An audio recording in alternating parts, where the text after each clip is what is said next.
Hola, ¿qué tal? Buen día, ¿cómo le va? Bienvenidos a este programa de política internacional que se llama Mirada Sur, en una semana donde el aire ya se está entibiando, ya se ve y se siente la primavera anticipadamente. En este programa vamos a repasar, como hacemos siempre, lo que ha pasado, lo que está pasando y lo que va a pasar en el mundo, pero con nuestros ojos, desde el sur, desde la Patria Grande. Así que estamos muy contentos, gracias a los compañeros de CBA 24N y a los compañeros de 360 TV en Buenos Aires. Y ya mismo les presento a mis compañeros aquí en el piso, Amadeo Sabatini con Cambio Climático. Hola Mariano, ¿cómo estás? Muy bien, y siguiendo con la cabeza puesta en un problema. ¿Cómo hacer en un mundo en el que la población no para de crecer y el consumo de los recursos tampoco? Exactamente, y los problemas y las deudas y todo lo que viene. ¿Y de dónde viene esa necesidad de que todo crezca exponencialmente? Vamos a seguir con ese tema. Y Jenny Ortega Benavides desde Pasto, Colombia, directamente a Argentina para hacer este programa. Así es, buenas noches Mariano, Amadeo. Hoy nos acompañan en el bloque de las comunidades vascos en Argentina. Muy bien, los vascos de Euskal Herria, directamente hasta Argentina. Bueno, tenemos mucho preparado para ustedes y ya mismo vamos al primer informe porque es un drama. Nosotros lo celebramos como una fiesta a los inmigrantes que vinieron, quizás nuestros abuelos, porque somos eso, somos producto de la mezcla, de la mixtura, de los pueblos originarios, de los afroargentinos, pero también de los europeos. En cambio en Europa hoy se vive como un drama. La cantidad de inmigrantes, de refugiados, principalmente sirios, iraquíes, etcétera, y la reacción de los países del llamado primer mundo. Vamos a ver lo que están negociando, lo que están hablando, lo que están tratando de solucionar entre Angela Merkel y François Hollande, los jefes de gobierno de Alemania y de Francia, las dos locomotoras de la Unión Europea.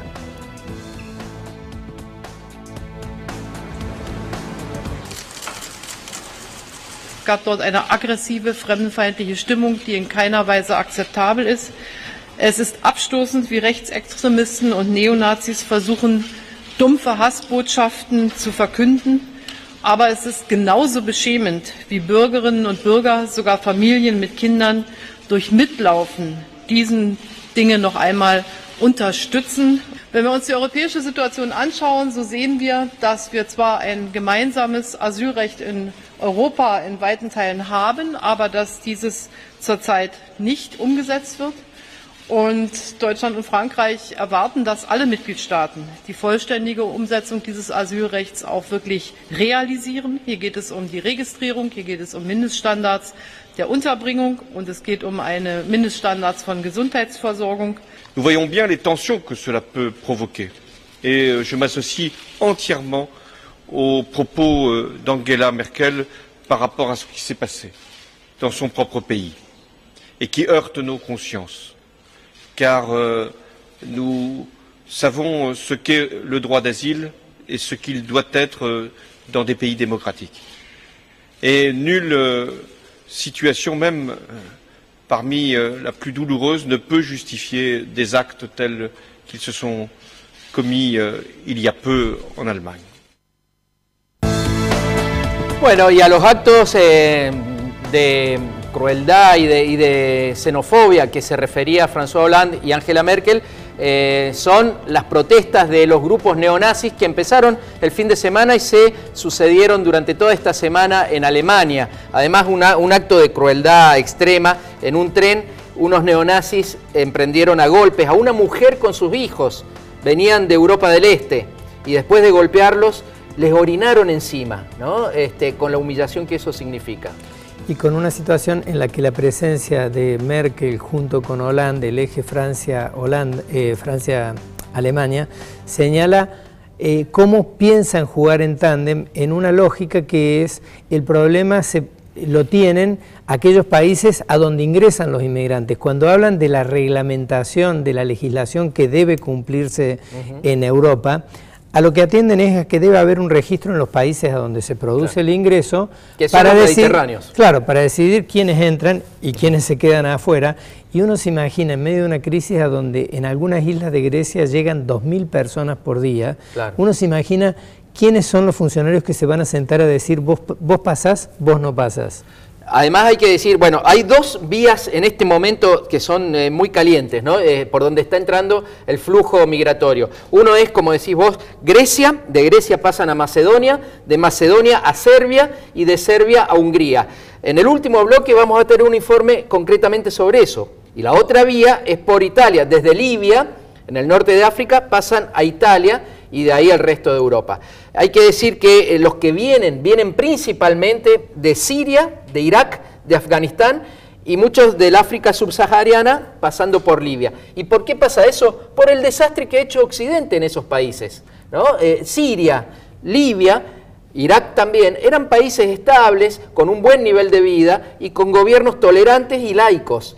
Los destruyeron. La injerencia de la política exterior de Estados Unidos y de sus socios europeos, con el planteo, bueno, primero fue el combate en Afganistán, el apoyo a las guerrillas afganas, pero de ahí surgieron Al-Qaeda, surgió el Estado Islámico, que es la fuente de inestabilidad que ahora genera todas estas olas migratorias. Exactamente. Bueno, pasamos a otro tema, nos venimos a nuestra patria grande, a nuestra América, porque en esta semana se da reinicio, por sexta vez, al juicio por la masacre de Curuguatí.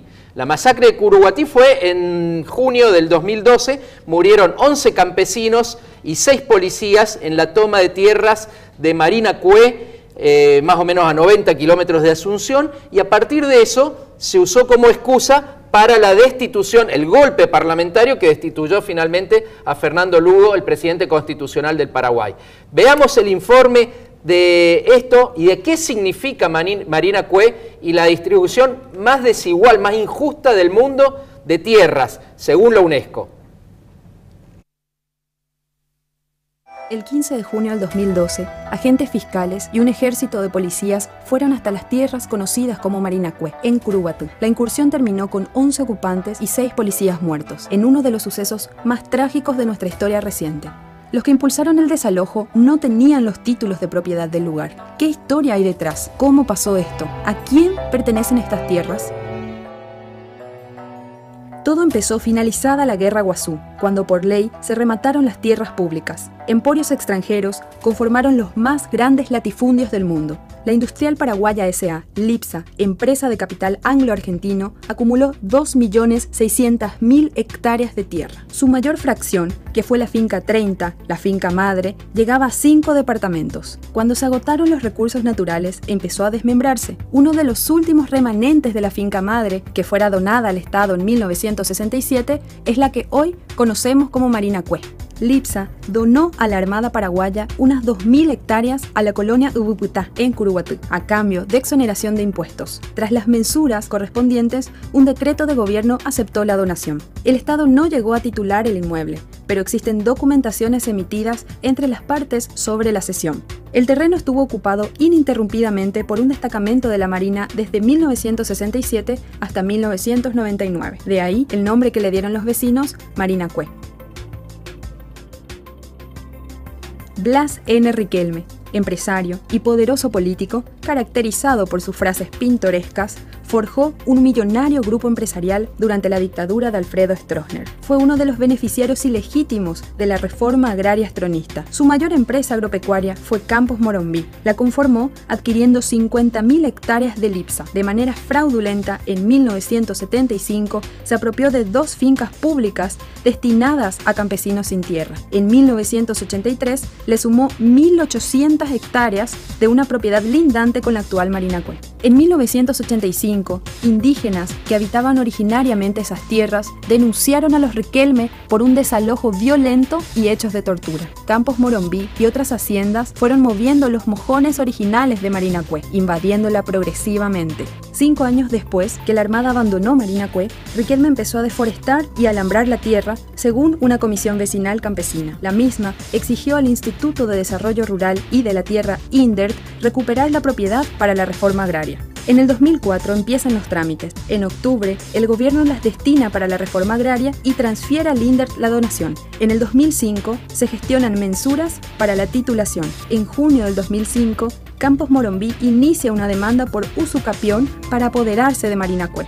Esta es una figura jurídica que otorga derecho de propiedad a quien ocupa de manera prolongada un inmueble abandonado. Alegaron ocupar las tierras desde 1970 de manera ininterrumpida por 34 años. El juez penal Silvio Flores, de cuestionada reputación, dictó una medida impidiendo al Estado usufructuar sus tierras y brindó a Morumbi facultades para la explotación agropecuaria. Lipsa se negó a intervenir en el conflicto, pero reafirmó la donación al Estado.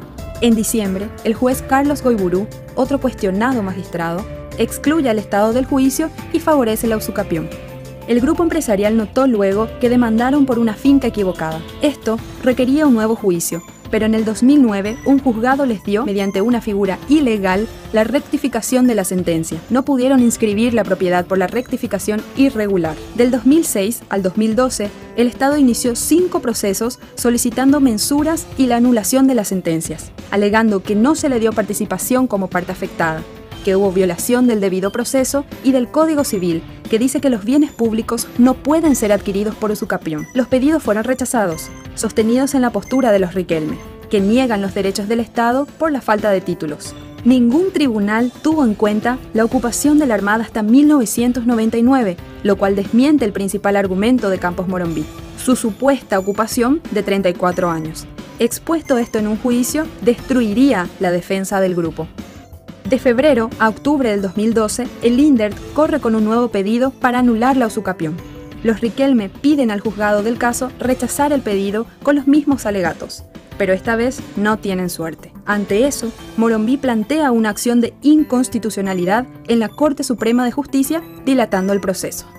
Todas las instancias fueron promovidas mediante organizaciones campesinas que realizaron 7 ocupaciones pacíficas. El 15 de junio del 2012, los Riquelme, sin contar con los títulos de la propiedad, lograron el trágico desalojo ilegal de los agricultores que ocupaban el inmueble pidiendo su recuperación. Los Riquelme nunca fueron investigados. En abril del 2014, la Corte Suprema de Justicia rechazó la acción de inconstitucionalidad de Campos Morumbi. También rechazó un recurso de nulidad. Ahora, un juzgado capitalino debe seguir con la demanda de nulidad planteada por el Lindert. Hoy, sectores de poder acaparan casi 8 millones de hectáreas de tierras mal habidas. Marinacue resume esa historia de robo sistemático. A la luz de las pruebas, Marinacue es del Estado.